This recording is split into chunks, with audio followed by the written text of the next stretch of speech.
Good afternoon guys, nandito tayo sa mini garden. At ito dahil natumba yung ating saba ng nitong habagat. Ayan o, so pag-isipan kong magpatubo ng kabuting saging sa pamamagitan nitong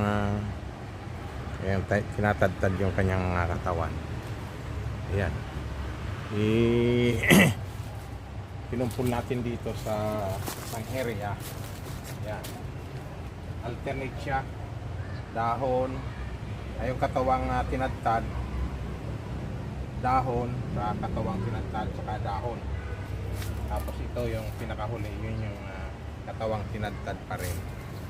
So, pagkatapos, sasakluban natin siya ng plastic. Sa loob ng 15 days, obserbahan natin. Kailangan mayroon siyang tumubo. Yan. Sakluban natin siya para uminit. Uminit siya para mabulok. Yan.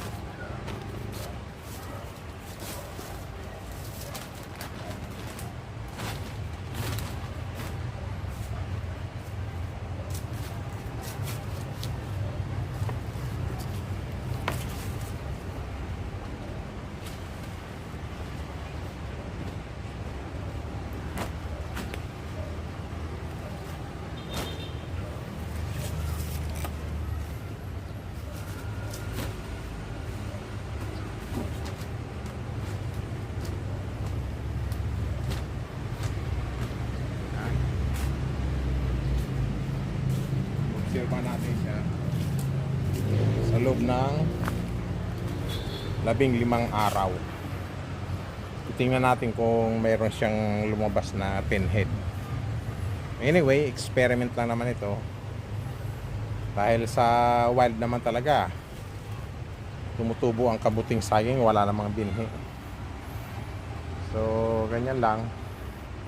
At hopefully, tumubo siya. So, thank you and bye-bye.